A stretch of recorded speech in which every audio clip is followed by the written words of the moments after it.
Hi, Ghosties. I'm Macy. And I'm Natalie. And listener story day is always a good day. Woo! And this week is no exception.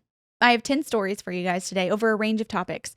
Some of our listeners have seen shadow figures traipsing through their homes. Others have heard mimics calling out in their own voices.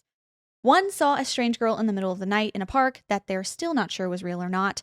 And we also have a very interesting dream story that I can't wait to dive into. Ooh. Which I told you before we recorded this that I meant to get my dream dictionary Yeah. and go through the aspects of this. I was going to have a whole thing written out. Completely forgot. I was going through this and doing this at night. Mm-hmm. And I was like, in the morning, I'll get and I just All right. didn't. Everybody grab your dream dictionaries. So if you have a dream dictionary on your shelf, please pull it out for one of the last stories. Also, this is Petey. He's down here. Yes, PD is here with us as well. He's become almost a permanent fixture when he decides. Every time Macy comes here now, he comes and sits in here and waits because he knows it's his time. It is. So we have plenty of paranormal tales to bring you today, and I hope you have your tea ready. I know I do. Our tea today is Republic of Tea Vanilla Almond. It smells great. And One of my favorites. It's a good one, so let's go.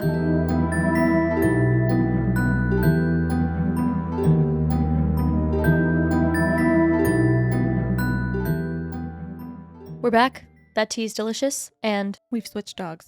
we've swapped. We've gotten this woolly mammoth that is getting her hair cut today. So Alright. nobody look at her. She's indecent. Our first story is from Fatima. This happened when I was about 13 years old. At this time, my mom and brother were in Canada, and my dad and I were in Guatemala, so I could finish high school. I always enjoyed watching TV in my parents' room, and the rooms were on the second floor. The TV was on the dresser, which was beside a window that had a thin curtain. The window was facing a spiral staircase, which was loud when people used them, and the bathroom door was beside the stairs. That night, I was alone at home, waiting for my dad to come home from work. My dog was sitting in his regular spot, a windowsill that looked out at the yard. He was very quiet, just sitting there. The light from the staircase was on, and the hall light too. I was standing close to the TV, and I could see in my peripheral the window overlooking the stairs. As I was watching TV, I saw my dad's silhouette as he was walking from the washroom to the corridor, and I was like, "Oh, hey, Dad." I turned off the TV and walked to the hall. From the bedroom, you can't see the hall at all. I walked out of the room, but there was no one there. My dog started barking, and I freaked out, ran to my room, closed the door behind me, and started to cry. I don't remember hearing the staircase like someone going up or down. To this day, I can still picture the shadow on the window, and it looked kind of tall. And I have another story, but this email seems very long now. Thank you for listening, and I enjoy watching your videos. Cheers, Fatima. Oh my gosh. Okay, no, shortest email ever. Yeah, not very long. Send everything you have. To be home alone and see that shadow, I'd be scared that there was somebody else in the house at first. Oh gosh, this is actually not good for me right now because I'm planning to move. And if our new place has anything at all, I'm going to be so scared. Yeah. Oh God, I just had a flash. I could see where my new hangout spot is going to be. And I'm I just created a really scary image for no reason. Thank you. Very nice. Fatima. Thank you. I'm scared. That is really spooky. And yes, we'd love to hear more. We would, always. Our next story comes from Autumn. Hey, Ghosties, my name is Autumn. I've been listening since June. It's so exciting to see how quickly you guys are growing. If you haven't tried it, I suggest Sweet Tangerine Positive Energy from Yogi. It's one of my go-to teas. I've been trying to think of a story to share with you two for the past few months. This is the most recent one I can remember. A few years ago, I was over at my mom's house visiting. She lives in the basement of a house my great-grandpa built in the 50s. My great-aunt lives above in the main house, and I came to see where my mom was. I figured she was in her room rolling a cigarette, and I heard her say, "Come here," from her room, as I was headed that way. Then I hear her say, "1 minute, I'm in the bathroom." At this point, I'm confused, is she talking to herself? For some context, the bathroom and her room are right next to each other. As I look in her room, I see her rocking chair rocking back and forth. She comes out of the bathroom and says, "Oh, there you are." I told her, that wasn't me saying come here. And she said it wasn't her, nor had she been in her room yet. She said it was probably great-grandma wanting our attention sitting in her chair, and great-grandma passed away in the 90s. Okay, I was horrified. But if we're going to justify it with grandma, it was grandma. 100%. Because if it wasn't, I'm not okay. It freaks me out that the mom heard it too. That the mom heard it too and was responding "Oh, I'll be right out," What voice did the mom hear? I would like to know, like, did they hear the same? Was it just a generic female voice, or like could they pinpoint it? And was Because it this the same? person said they heard their mom say it. Yeah. Or was it their mom, or did they just? Oh my gosh. Was it their mom, or was she just hearing a woman's voice and knew And just or assumed because like her brain placed it there like, oh, mom. Yeah. I don't know, because I think I would know our mom's voice. Very I creepy. could pick our mom's voice out of, bless you, out of anything. Out of a lineup. Yeah. Very spooky. We're starting off disgustingly scary. Some like mimic-esque. Piper is going at it. She always does. She doesn't know how to relax. She's never relaxed a day in her life. Our next story is from Angela. Hi besties, my name is Angela and I've had quite a few different paranormal experiences in my life, but I'll send them in 1 or 2 at a time, depending on length. This one left me more shaken than most. I was in my mid-20s and staying a few nights with my best friend at the time, C, in the house she rented with her boyfriend, B. B's parents owned the house, so their rent was cheap, but they'd often take on tasks to help maintain and renovate the home. They were in the middle of one such project and had been regularly accessing the attic to work on in-ceiling electrical connections or some such. Because they were frequently in and out, they had moved the ceiling panel that served as the door of the attic and simply left it open until the job was complete. This took a couple of weeks. The opening was in the ceiling of the guest bedroom, and lucky me, guess where I was sleeping? No. Sleeping in that room with the attic open was unsettling, and I had to lay there with my head covered and my back to the hole in the ceiling. But this creepy incident actually took place in the middle of the day. C and I were standing in the room as B was describing the project they were doing, when I felt compelled to look up into the hole above my head. On the surface, it looked like an ordinary attic. In the natural light, I could see a couple of work supplies and beams of the roof, but nothing abnormal. However, as if I was seeing a second layer of reality in the same place at the same time, there was movement. The best way I can describe it is as if I was seeing something in my mind's eye, even as my physical eyes saw only wood and insulation.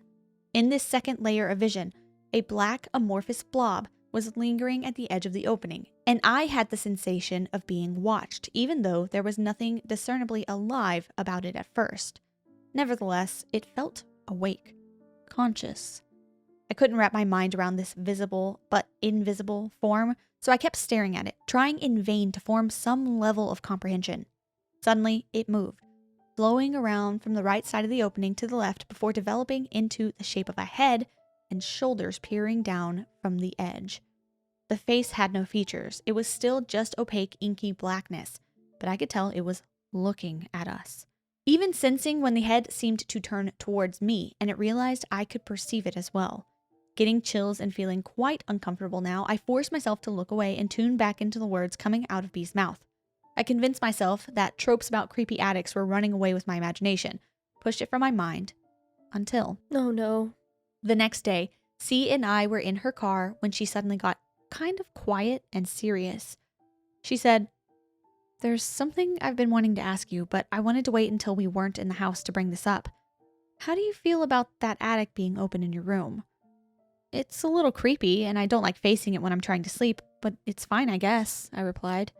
She hesitated, but then asked, "I saw you looking up there for a while yesterday. Did you see or feel anything?"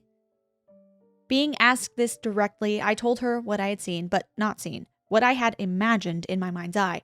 All the color drained out of her face and her voice was quiet when she finally responded, "You're really freaking me out. I've seen the exact same thing in there in the exact same way.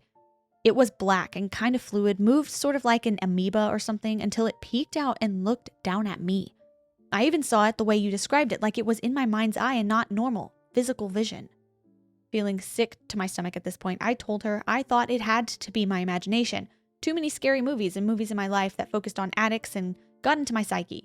She said she had told herself the exact same thing, but she couldn't believe it anymore. Not after I had described to her the exact same energy, entity, creature. We couldn't decide what to call it, but neither could we deny that it was there, and in some way had exposed itself to both of us, possibly without even meaning to. She got a little stern after that, telling me she did not want to mention or acknowledge it while inside the house. Didn't want us to give it any more energy where it could possibly hear us discussing it. We dropped it after that, but falling asleep in the guest room later that night was significantly harder than it had been the night before, when I could no longer convince myself there was nothing watching me from the attic. I am so shocked you went back in there. I could never. I probably couldn't go back in the house. I think I actually need to go. I think I need to go home now. I would have to leave. I'm interested to know like what that thing is. I find it so interesting, the description of it as like a second layer of reality. Yeah. Because some people kind of describe the paranormal realm as that, as it's like another dimension almost, Yeah. like another layer that we just can't see, that we can't perceive. That is true. I wasn't even thinking about that because that's crazy. But also, like, they saw it in the same way and described the way it moved. It wasn't just like, oh, I saw a man peek his head out. Like, it was like fluid and moving. What is that? very, very spooky. I need someone to tell me, someone in the comments, what If being you know. is that known as? Someone's going to know. Someone will know. I guarantee it. What does that mean? I'm very unsettled by that. I don't Yeah. like the movement of The it. blobness of it. And that it had no face, but you could feel it looking at you. Yeah. I got sick. I thought maybe that was just because it couldn't fully form itself And in if a way. so, why not? What is it? Is it like a new spirit? Like, has it recently, Oh, that's interesting. and it's not figured out how to show up How to as a be? thing? I have lots of And also, why is it in the Questions. attic? because that's where scary things go. Anyway, thank you for sharing that story with us, Angela. And if you have any theories, I'd love to know, because I don't know. My best guess is that it's just It's a ghost, man. some layer, or you know what we talked about, like jinn, how they have their own, know, Oh. dimension. Yeah, someone commented that in their religion, like they believe that every household has a jinn. Yeah. No. Yeah. Could be. Wow, I've learned so much. I feel so enlightened, And but still also not enough. confused all the time. Yeah, same. I'm constantly confused here. Our next story comes from Sam. Hi, Ghosties. My name is Sam. I watch your videos every morning with my coffee before I go to school. I have some short stories of my own. I am an avid ghost hunter and even own my own ghost tour in California.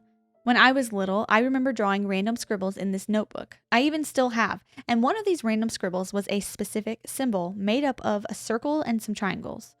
It wasn't a brand or a symbol I'd seen before. It just came to me. I don't know why, but for years I would think about that symbol. It was so strange.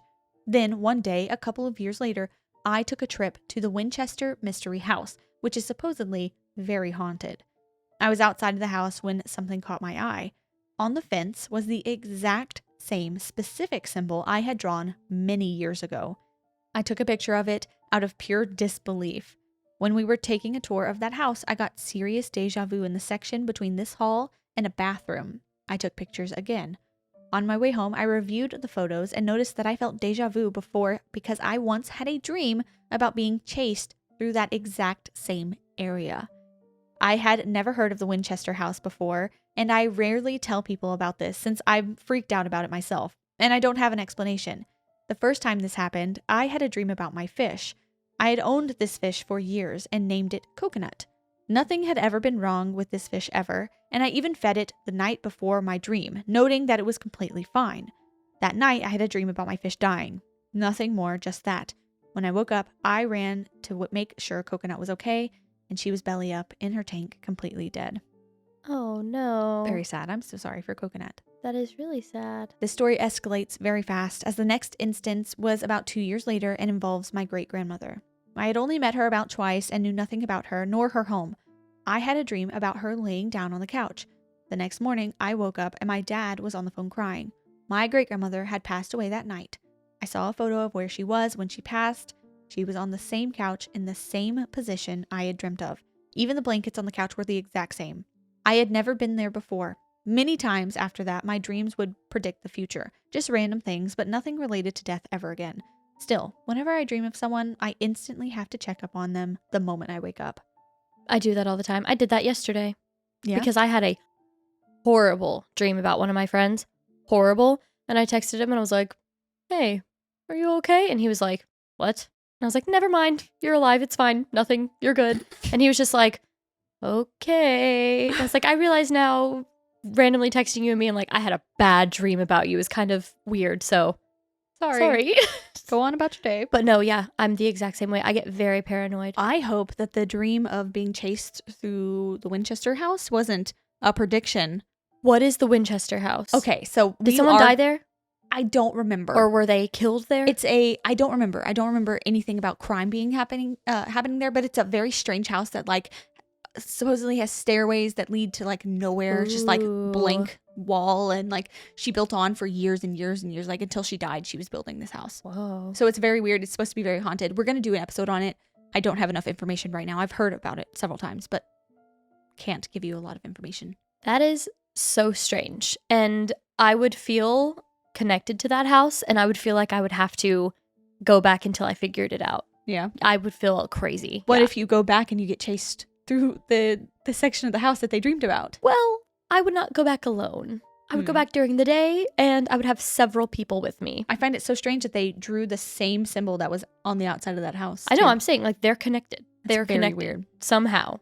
That's really cool. If you ever find out why you're connected, let us know. Dude, I would love if we, and this is such a side tangent, if one day we could get like a really good dream interpreter and we could like all go on live or something and everybody bring your best dreams. That would be cool. I'm going to have to start writing my dreams down now. Yeah, it's pretty cool. Anyway, thank you for sharing that with us, Sam. Our next story comes from Michelle. Hello, my name is Michelle and I adore you too. In high school, my best friend, Char, her boyfriend, Ty, and I used to spend entire summers ghost hunting and watching scary movies. This is the story of the last time we ever went. There was a local ghost story about a haunted house across from her school. It had been around for a while and there were a bunch of commercial buildings around it. It was tucked away behind a lot of trees, so you'd never see it from the street and really didn't know it was there unless you looked for it. The perfect setting for some high school kids to make up scary stories about. So we knew it was probably just silly fun. We were wrong. One night we decided we wanted to check it out. So when it was nice and dark, we drove Ty's car to the closest business parking lot and parked the car so the headlights were pointing on the little path to get back to the house. This parking lot was empty, except for a single car that parked on the opposite end. I should mention that this was a relatively small parking lot with one row of parking by the building and one by the trees with approximately 15 spaces. We were parked on the same row with about 10 or so spaces between us. We made awkward small talk and decided to wait for them to go first since they said they'd been there multiple times before and knew where to go. They started trash talking and taunting as soon as we got on the path, going on about how they like to go to the house and piss off whatever is there. We never even saw the house. About a minute into the walk, I got the most gut-wrenching feeling I've ever experienced, and every muscle in my body told me this was a bad idea and to stay away. I looked at Char, and she had the same look on her face. Right as we both were saying we should go, we heard a crash, so we rushed back on the still lit path, and when we got back to the parking lot, we saw Ty's car had somehow backed into the other group's car. It was that moment I truly started to believe in the supernatural and evil entities. Ty's car was locked, in park, and off when we left. Not even 2 minutes later, it's still locked, in park, but running and backed across the parking lot into another car. Everyone tried telling us it wasn't real and he probably left it in reverse and we were overreacting, but a few weeks later, Ty had to take the car back to show insurance what happened. They were also convinced it was his fault and he'd just left it in reverse, so he parked in the same spot and left the car in reverse and went to get out. To everyone's surprise, the car rolled forward. As it turns out, the parking lot was slanted toward the trees. Whoa. Char didn't sleep for days. We had a very prolonged sleepover and tried to get the dread and fear to subside. To my surprise, I discovered the owner went to my church, and a few months later, they sold the property. The house was constantly getting broken into and vandalized. They were adamant there was never any kind of ghost. But if that's the case, how was the path still lit? How did Ty's car get turned on? If not a ghost, what was in that house that had that kind of energy? Whatever it was, I'll never forget that feeling. It felt like a true warning to turn back and never return, and we never did. Thanks for reading. Good choice. No notes. I'm so glad that you trusted your gut, but Me also to push the car backwards. That would Very also strange. make me feel insane. I would feel crazy. Like, there's no way. Also, they checked it. It was in park. Yeah. Very spooky. And the parking lot was slanted. There's no way it could have just, like, slid back. Very scary. Yeah. I don't like it. I don't like that it has enough power to move something that heavy. Yeah, me Mhm. too. That's what really freaks me out about some of these. Like if it's like something rolls off a shelf, okay. like it's still, I don't know, feels manageable in my mind, though I would Yeah. still be really, really scared. Yeah. But to move a car, to like slam doors, you Too know, much. like a heavy door or things like that, Way that's too when it much. freaks me out. I agree. All right, our next story is from Jay. Hi, this is going to be a compilation of a few things my mom and I experienced at our rented home in the first couple of years after my dad passed. It is a long one, but I didn't want to hit you with the let me know if you want more, lol. Love. All these things happened over the course of about 3 years and stopped after my mom splashed holy water around the entire house, prayed extensively for my dad to find peace, and then started dating a new man, her new husband. I can't say exactly in what order all these things happened because during these years, my mom would just tell me I was imagining things to not scare me. It wasn't until years later, once I became an adult, that she admitted strange things had also happened to her, and that she told me the stories that I will include here. A little bit of lore just to keep in mind and maybe help you reach some type of conclusion at the end of all of this recounting. My dad wasn't Dad of the Year. He was an addict pretty much my entire life. He was never violent, and we lived together as a family until he passed at 42 from a heart attack. But it still made for a pretty sad, traumatic childhood. Now, without further ado, enjoy. After my dad passed in April of 2013, we moved out of the house we were living in because the Marathon Oil Company was buying out all the homes in the surrounding area to tear them down. We lived in my grandparents' home for about 4 months, moved into a different rental for about 3 months, then finally landed here, in a 2-floor duplex with our landlords as neighbors, where we've been ever since. My mom didn't have a bed for the first year or two that we lived in this house, so she'd sleep with either me or my brother since we both had queen-size beds, and she worked a night shift usually, so our sleeping schedules didn't always overlap. One day in the very early morning hours, she had just gotten into bed next to my brother after getting home from work and taking a shower. My brother would be waking up soon, but at this time he was still asleep. My brother usually sleeps on his back, and this day was no different. My mom always has a hard time falling asleep, so she says she was just laying in bed trying to drift off when suddenly my brother shoots straight up into a sitting position and starts calling out my mom's name.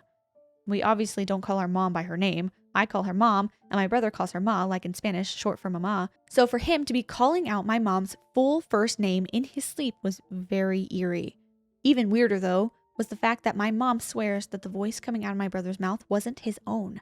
She says it sounded almost exactly like my dad's voice. She got scared, understandable, and tried gently waking up my brother. When he finally came to, he was confused and didn't understand why he was sitting up in bed and couldn't recall having been dreaming. Super weird. What? What? Oh my god. That would scare the everything out of me. I don't even have words. I wouldn't know what to do with myself if I was the mom or the son. No. Everyone's scared. I'd be sleeping on the floor. Like calling out like, Natalie? No. In a voice of someone you know is passed. That is literally a nightmare. Like, that's a scary movie. That makes Scene. my stomach turn a little bit. Whew. Another strange event that involves my mom and brother also happened early in the morning. This time, my mom went to bed in my bedroom, which is the only bedroom on the first floor. It branches off from the dining room and my bedroom door and the front door directly facing each other. I wasn't home that morning because I spent the night with my cousin, and my brother left the house to go to an oncologist appointment with my great uncle, paternal grandfather's brother. My mom was laying in my room with the door slightly cracked, maybe 20 to 30 minutes after my brother left, and my mom just laying in bed trying to sleep. She hears the front door open and then close, my brother walking in through the dining room and dropping his keys on the dining table. My mom was confused that he had come back home so soon and called out to him saying, "You already back?" She got no answer. She lay there for a couple more minutes but didn't hear anything else, so she gets up, walking out of my room into the dining room, and there's no one there. No keys on the table. I hadn't come home, and my brother was still at the appointment. What's even stranger is that before my dad's passing, he was the one that always accompanied his uncle to his appointments to translate since our uncle spoke mostly Spanish. After his passing, my brother took my dad's place going to these appointments. Coincidence? You decide. None of this is feeling like a coincidence, so, no. It feels like, I don't know, the first thing that came to my mind was like, the dad realized like he wasn't taking to appointment anymore, so he came back in and like put the keys down. Yep. And He's just chilling. Oh my gosh. And it's crazy because they're in a different house. Yeah. This is so crazy. This is a lot. Well, there's more. Oh my gosh. Now on to my own experiences. As I mentioned earlier, my mom usually worked the night shift, but sometimes, depending on the workload, she would be moved to the afternoon/evening shift at work. So she would leave to work immediately after picking me up from school and dropping me off at home. I was in high school at the time, and my brother is older than me, so it was never a problem for us to be home alone all day or night while she was working. One day, my mom had just left for work, and I was sitting in my room with the door closed. I was still wearing my school uniform, and I was on my phone or something. I hear my mom call my name, and out of instinct, I respond, calling out a yes in Spanish. Almost instantly, I became frozen in fear because I remembered my mom wasn't home. And you responded. I brushed it off at the moment, but I still remember this vividly and still gives me chills if I think about it too hard. Oh, I don't like that. Because I know for 100% fact, if I heard Ryan call out my name, I'd be like, what? Immediately. If I were in my own home and Yeah. heard my mother call for me, I would say, yeah? Or, yes, ma'am. Like, I Ma'am? would say something. Yeah, and then immediately like, I should have never said anything. they are not here. That is so I stupid. hate those. I hate those types of stories because I know myself and I know that I would instantly respond to. Yeah. You're not thinking about it. No, it just is something you It's a have natural done every thing. day. Yeah. This is too much. Another instance, same scenario. Mom drops me off at home, leaves to work for another afternoon-evening shift. I'm home in my room, still in my uniform. This day, I decided I was too sleepy to do anything other than nap after school, so I laid on my side, facing the wall, back facing the open door. I start dozing off, but then I'm awoken by a repeated tapping noise that sounds like it's coming from somewhere else on the first floor. I automatically assumed it was my brother since he was the only other person home.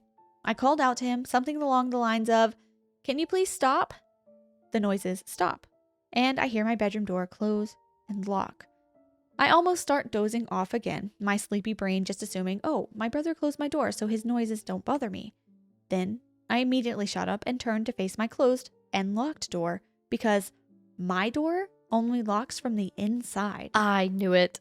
I have one of those locks where you slide the little bar over and it clicks by sliding into a hole in the door frame. I ripped the door open and checked the kitchen since it was the only room I couldn't see from my doorway and it was empty. I go to the stairs and shout up to my brother asking if he had been downstairs at all since my mom left for work. He said no. After recounting this all to my mom, the next day she placated me by saying I was probably half asleep and got up to lock the door myself and didn't remember. But remember how I said at the beginning that she admitted to always telling me it wasn't real to keep me calm? Yeah, I guess we'll never know for sure. Oh, I know for sure. I That know would for sure. be so That is freaky. so. Oh my god. But I mean, at least it was like I'll shut the door so it doesn't bother them But I'll anymore. lock it. But I'll lock the door. Oof. Oh, that's something I could like convince myself. Oh, maybe I forgot that I shut the door. Oh, maybe like the air conditioner kicked on and the draft closed the door. Yeah. No, it locked. And it's that type of in. Yeah. My last story is probably the scariest for me. In high school, I had a boyfriend. He is probably the scariest part of this entire email, TBH. And because we were teenagers, my mom didn't want us to be in my bedroom when he was over at our house. We always hung out in the living room and my mom wouldn't hover, so to show some appreciation, I would follow the rules and stay out of my bedroom with him. One day, we were in the living room eating some snack or something, and I stand up to walk to the kitchen to wash our dirty dishes. Our dining table was pretty big and sits right in the center of the dining room. So to go from the living room to my bedroom, which is diagonally across from it, you either go straight out of the living room and make a right when you're at the front of the kitchen, or you go right as soon as you step out of the living room, then go straight into my room. Sorry if it's confusing. As I'm standing at the kitchen sink, which is right at the entrance of the kitchen, I see my boyfriend in my peripheral sneak past me and go towards my room.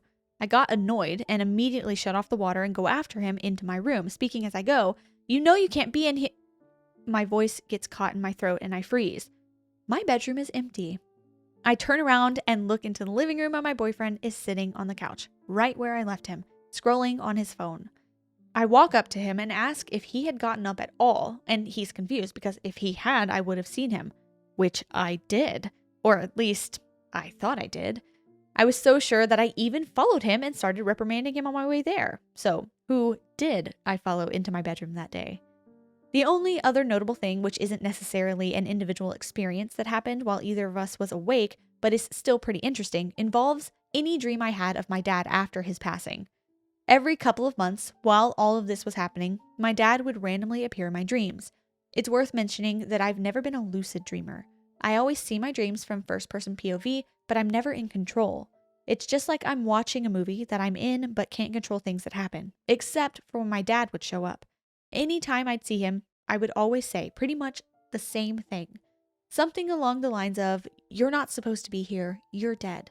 Or, "You don't belong here, you died, you need to leave." But it was never as if I purposely wanted to say that. It was like my dream character just blurted that out immediately upon seeing him. When all the weird occurrences stopped, my dad also stopped appearing in my dreams. I honestly can't remember the last time I dreamt of him. So that's everything, at least all the major instances. There was other small stuff, but these stand out the most in both mine and my mom's memories. I can honestly say I never truly felt fear in my home. Maybe in the moment while it was happening, it was spooky, but overall, I've always felt pretty peaceful and comfortable. So, what do you guys think? Was it just a couple of grieving minds grasping at straws to experience activity after my dad's passing? Or was it actually the remorseful spirit of my dad, regretful for not being a better dad and husband and trying to reach out? Perhaps something else, masquerading as my dad and taking advantage of our vulnerable state? Were we maybe just half asleep and or sleepwalking for some of these? I would love to hear your theories. Thank you for reading and keep up the great podcasting. Love y'all. Oh no, I think it was the dad. That's what my gut tells me too. And first of all, the use of the word sneaking sent a chill Sneaking down through to go to the room? my whole body. Yes, because if you would have just said walked past me, but you said sneaking to go to my room, oh, I got so scared. Just had to throw that out there. That was a little spooky. I think it was the dad, mostly because of the dreams. If I wouldn't have heard the dream element, I would have just been like, oh no, y'all moved into a new place. Y'all might have just been, vulnerable and a spirit, lived there, whatever. Yeah. But the fact that, well, one, the brother said the mom's name. Yeah. Oh my God. In his sleep. And it just feels, the dream really ties it all together for me. And then that he didn't come back in the dreams. Maybe after it was all done. Moved on. He was able to let go and move on to heaven or wherever we go. Yes. I'm sorry for your loss, first of all. Yeah. That is a very hard thing to go through, I'm sure, and I'm so sorry that you had to. But I also think I agree. I think that maybe it was him, like, making sure that y'all were settling into your new life without him, you know, and getting by, and, he just wanted to watch over for a little while. And then maybe that when he saw y'all were good, he was like, all right. Yeah. Peace. I'm out. He I don't know, didn't have unfinished business anymore. Like that, the whole trope, like on Ghost Whisperer. Yeah. Or Casper. Yeah. Yeah. I like those stories though. They were really scary. They were really spooky. Yeah, I agree. So thank you, Jay. Those were very, very creepy. Oh, and when you said the boyfriend is the scariest part, I chuckled. That was funny. Thank you. Yeah. Our next story comes from Unsigned, so anonymous. Ooh. Hi, I live in Miami, Florida, and back in my early 20s, I had a group of friends that we would get together and do kind of illegal things. We would go to a park that is inside a condominium, a very odd-looking one. The fence was destroyed and bent sideways. There was a swing that did not work, a merry-go-round that also did not work, and a long slide. Also a concrete square in what I can describe as the far left side of the park, but it was kind of the middle. This was a huge park. One night, it was pretty late. I want to say around 1:30, 2 a.m. We had finished puffing, and we were telling funny stories, not scary stories. One of my friends suddenly says, "Can you guys see that girl?" We all looked up and saw far away, I want to say more than 25 feet away, a little girl, maybe 9 or 10 years old. She was running across a parking lot and wearing a white dress. Being a little high, we laughed and thought someone was playing a prank on us, but she was running so fast, and the mood quickly changed. Not even 3 minutes went by, and this girl was inside the park at the entrance. She did not run across the park/field, but had to have run across the condominium, and it should have taken her more than 7 minutes to get to us. So how did she get there so quickly? We panicked, but somehow we still were laughing and decided to leave the park. We had to walk by her to exit, and I will never forget the way she was staring at us with her head tilted down, but her eyes looking up. Looking back, that was terrifying. We never went back to the park during the night, just daytime. There was such an ominous feeling always, and it has been years since I've gone back. That just scared me. Kids are creepy, man. Kids are creepy. Whether it is a real life flesh and blood child, 9 or 10 years old, why are you running in the middle of the night, 1, 2 a.m.? That's ominous in itself. 1. A 9 or 10-year-old child, period, is ominous. Yeah. They're scary. Oh my God. And I say this with love. I work with them all day. Oh my God. If I saw one unaccompanied, I'm scared. In the middle of the night. I'm scared. Yeah. Creepily standing at the entrance of the park staring at you. Woo. Something tells me it was not a real child. No. The way it stayed there, though, that really gave me like a little bit of a chill, too. Because usually when you read stories like this, they'll be like, I looked away and looked back and they were gone. Or they disappeared right before my eyes or something like that. But it stayed there and watched them leave. What gets me about that is if I did find myself in this situation, I'd be like, hey, where are your parents? Would you? I'd call the cops. I would walk up to a child if they were unaccompanied at night anywhere. I'd be like, you know what? Hey, where's your mom? Where's your dad? Who do you live with? Where's your grown-up? Roll the tapes, because I'm thinking Black-Eyed Children episode, you were like, no. If I saw kids on the side of the road in the middle of the night, no. I'm also a liar, so there's that.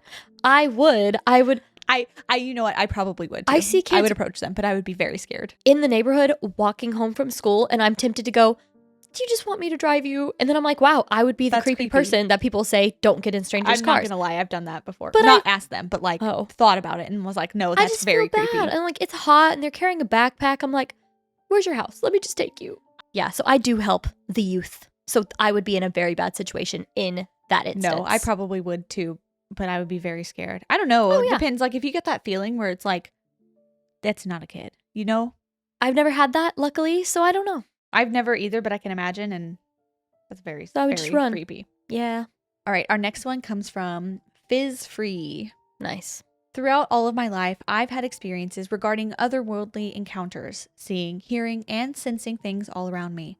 I've also always been drawn towards the more macabre and mysterious aspects of life. With that being said, there are many stories I could tell, but I don't want to take up too much time, so I'll be telling 2. I'll save the less scary one for last, since this first one is extremely spooky, in my opinion. This first story takes place in the summer after we moved to Michigan from Texas. My mom wanted to continue to further her education and become a nurse, so to help with finances, we decided to live with my Mimi. I was around 15 years old, I believe. That summer, my 3 stepsisters came up to visit with us for a month or so, sharing rooms with us. One of my older sisters stayed with me in my bedroom. I remember one night specifically when I got up around 1 a.m. to get a midnight snack while she played on her phone. It wasn't an uncommon occurrence for preteens on summer vacation. It's still not uncommon for Natalie. Hey. I was gonna say, but now that you've thrown me under the bus, I have no comment. Our house floor plan is weird and hard to explain, but I have to describe it for this story. The kitchen overlooked the living room, where a 5-step staircase leads down to the couches and TV. In the corner is our laundry room and door to the garage. Right next to the staircase is a small section with a ledge and a table where you can eat and still see the living room below. So, there I was, getting my snack underneath the fluorescent lights, Captain Crunch cereal. I went and sat down at the table overlooking the living room and laundry room. It was completely dark, barely illuminated by the kitchen light. When I sat, I instantly felt like I was being watched. It didn't set me off, though, since I've felt that a lot in this house, especially near the laundry room. I continued to eat my cereal and watch YouTube videos on my phone, and the next thing that I remember was that the feeling only intensified. Then, I suddenly saw a shadowy figure grow from under the door of the laundry room, almost as if it was seeping through the crack.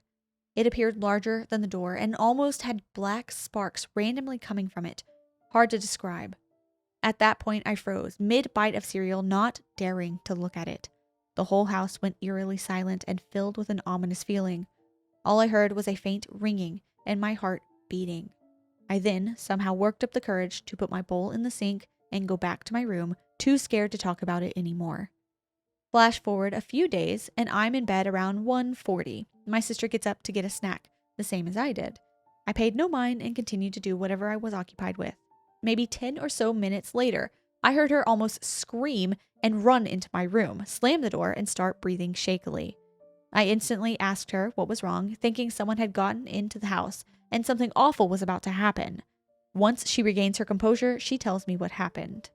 I was sitting at the table and eating a snack, and I saw a shadowy black figure in the open doorway of the laundry room, and then it charged at me and I ran here. She looked on the verge of tears. Suddenly, my heart dropped and I got dizzy. I told her about what had happened to me not even a week prior. We talked for a while about it, eventually getting so scared that we left the room to find our other siblings and sleep piled in one room. We told them what happened, and one of my brothers interrupted and told us he saw a similar thing from the corner of his eye when he went to grab a drink late at night. 3 out of 7 children had seen it. After that, none of us got midnight snacks without dragging someone else along. What shocked me was that before this, I had never told anyone what I had seen, yet both of them were able to describe the figure the same as how I did. A tall, black shadow that seemed to have weird sparks emanating from it. Ever since, we've noticed strange things about the laundry room, and we can't explain it. Well, there would be no more snacks. They would just have to be in the room. I'd invest in a mini fridge. I'd invest in like a little As a child, a little lockbox to put my little snacks in to not get bugs. Yeah, that's and at such a sacred hour, midnight snack time. yeah, Oh, that is oh no. that disturbed you greatly. Yes, Sorry. I knew that one would get That's you too, upsetting. 'cause it's very close to home very for you. me.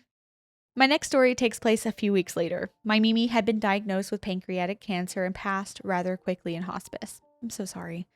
She was drugged up and incoherent during her last few weeks, usually fast asleep, so she wasn't in pain during death. Though I'm thankful she wasn't in as much pain, this made it hard to get closure and say our goodbyes. My Mimi and I were always extremely close. She was my favorite. We did everything together. She was always there for me when I needed her. After she passed, I dealt with a lot of pain and regret about not being able to say goodbye and talk to her before she left us. A few months later, my mom had moved into her old bedroom, which was a master's and had a bath built in. I always loved taking baths in there. It was always so peaceful. So one day, I did just that, using the same lavender bubble bath mix that my Mimi always used. I lay in the warm water with my eyes closed and head resting on the ledge. A few moments later, I heard faint knocks on the door. It sounded distant and strange. "Hello?" I said, expecting it to be my mom. Just then, as if my Mimi was speaking to me. "Hey, honey, just checking in on you." I froze, my eyes welling with tears. A few moments must have passed before I said, "I'm good," only to get no response. I soon got out and got dressed, confused as to why I heard her voice, wondering if I was just confused and my mom sounded like her. When I got out, I searched the whole house and no one was home. I called my mom. "Hey, did you just check in on me in the bath?" "No, me and the boys went to the store and your great-grandma is at our aunt's house." I felt so confused, so I told her what had happened. "You know that today is her birthday, right?" she asked. I hadn't even noticed. I'm really bad with dates. I'd like to think that was her birthday wish, making sure I was doing all right. I can still remember her voice checking in on me. I miss her, but it's nice to know she's watching over me. Thank you for listening. Hopefully you like my stories. I have plenty more where that came from, and we still live in my Mimi's house. I completely believe it is haunted. So if you want more stories, I'll send them your way. I love your podcast. Keep up the work.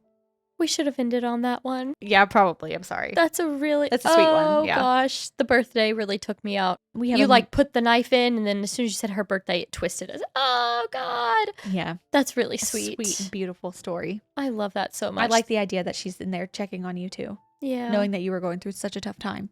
I think so. I believe it. Oh, beautiful. Okay. This one was the one that I wish I had my dream dictionary for. Oh, so I everyone, thought it was already I thought we had passed that one. no, it's for this one. So everyone get your dictionaries out, please. Put your dream cap on. Yes. Dissect this with us.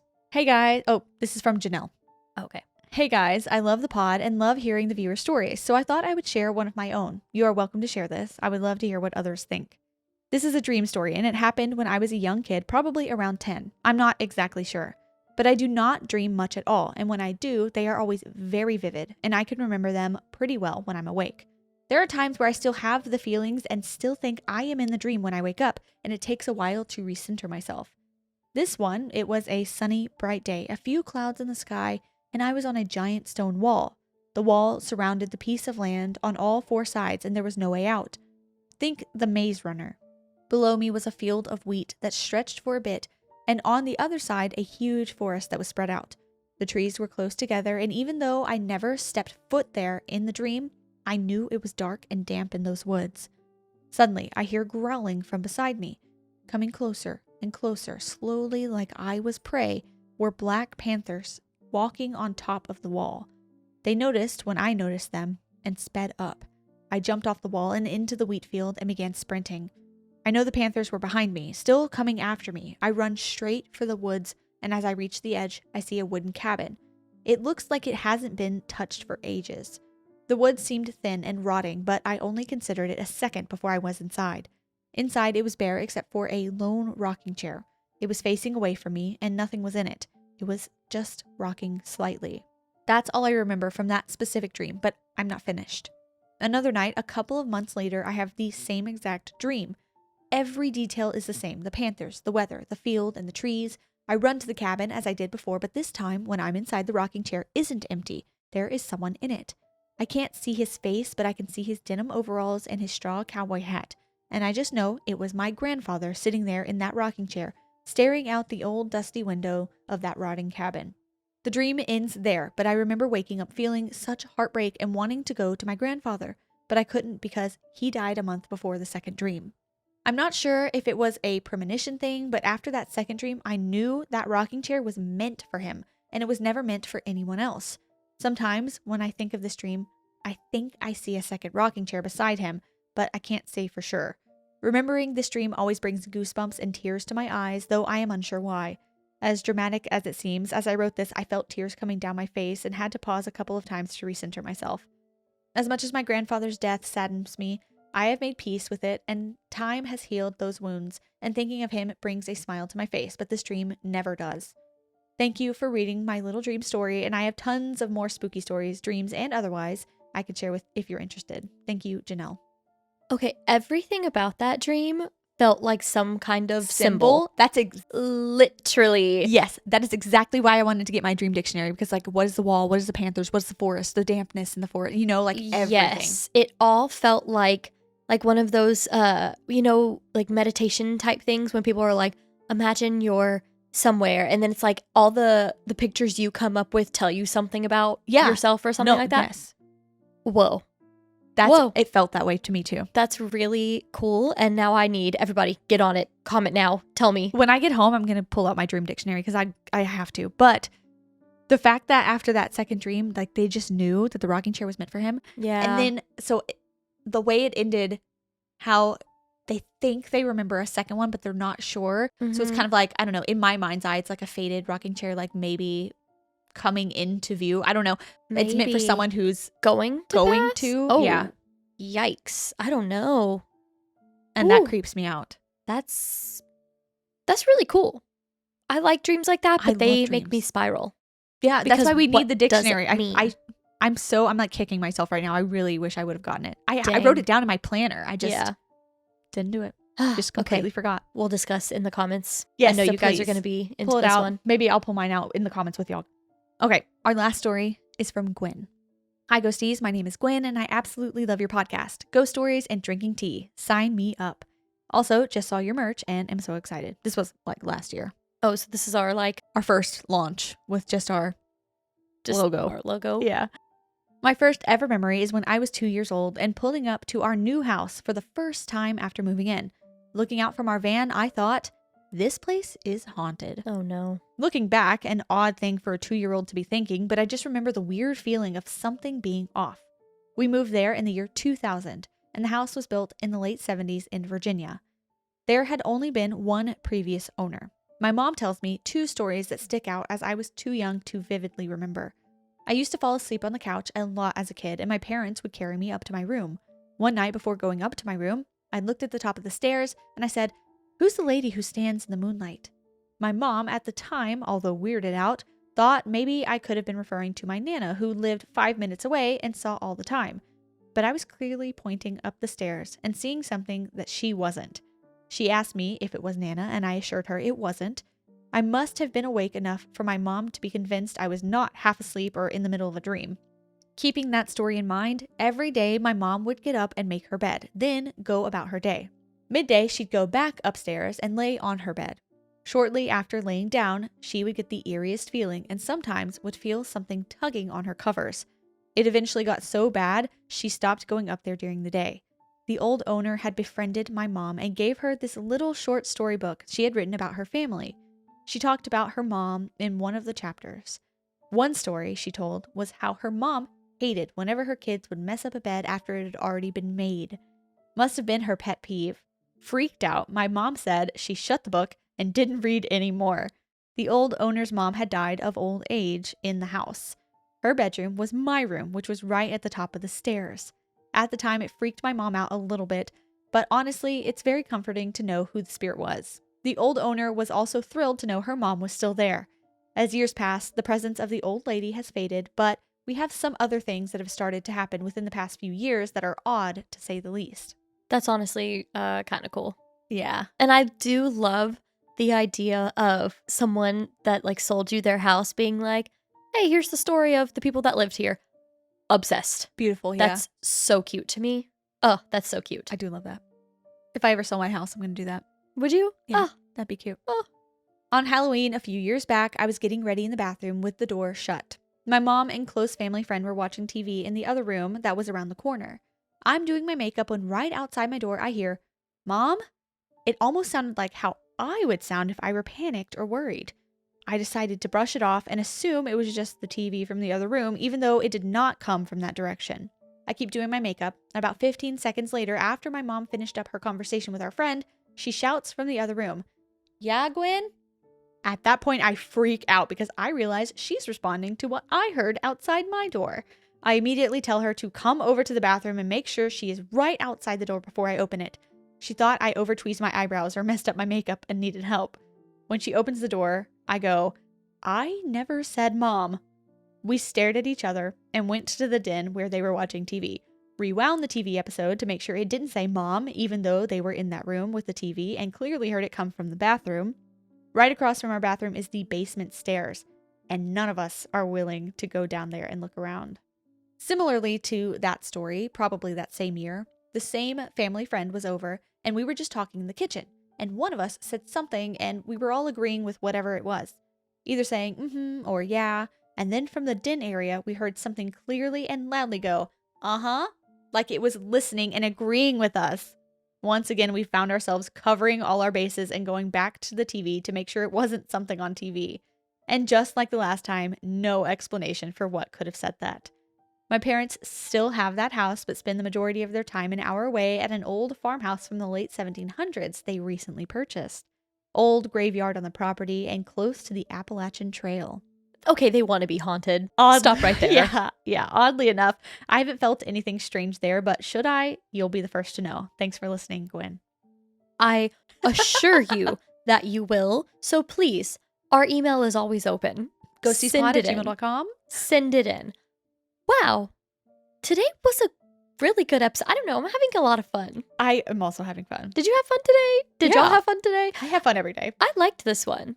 A good, compilation, a good mix. Yeah, and the last stories, like, they were spooky, but at the same time, like, you know that the old lady just lives there, so maybe she's just like, yeah, like, I agree. I don't like that whatever was outside sounded like Gwyn. Nope, that's why I just... And may or may not have been coming from around the basement. No, that's why I breezed over that topic. I don't like a worried, like, mom, like, sound. Because that is, like, calling to you. Mm-mm. And they're in Appalachia. So we've heard plenty of stories about that, like the mimic. Yep. Oh, who was it? I think it was Taylor talking about how outside their door they'll hear their mom and dad like, yes, come out here, I need a hug or something like that, like jiggling their door handle trying to get in. Oh, that's what it reminded me of, like being in the basement. That's what it reminded me of. Like, what if the mom thought that Gwyn was in the basement? Okay, why are you trying to scare me? Because I'm feeling good. I was feeling good. Sorry, I'm scared. That freaked me out. Wow. Okay. Stop. Now I don't feel good. I'm sorry. I was feeling really good about this episode, but I liked it. It was fun. Either way, it was fun. Yeah. I don't like anything that you just said. Sorry, you ruined it. I'm so sorry. Anyway, like this video if you liked it, share it with your friends if you feel compelled to do so, and subscribe for more. If you're listening on podcast, you can leave us 5 stars. That would be greatly appreciated. And if you have a story of your own that you'd like to send to us, you can email us ghosteaspod@gmail.com. It's also written down in the description if you just need to copy and paste. You can follow us on Instagram at GhosteasPod. We post things over there like the teas we're drinking and little updates, fun things we find about in life. Yep. And if you would like to, you can join us over on Patreon. It's patreon.com/ghosties. We have a new research episode every month, loose leaves every week, and lives every month. The lives. I can't wait until break time from school and summertime because the lives. Are you going live all the time? Like, the lives are just fun. I don't know. Like, I'm always, because it's at the end of the day, I'm always like, oh, I don't even want to get on here. And then I end up having so much fun. I'm like, I don't want to get off. Like, it's so fun. I would love if we could just be live all the time. Other than that, leave your thoughts on some of these stories in the comments, particularly Janelle's dream. The dream. I'd like to know what y'all think about that. I would too. And we'll see you on Monday. We will. Goodbye.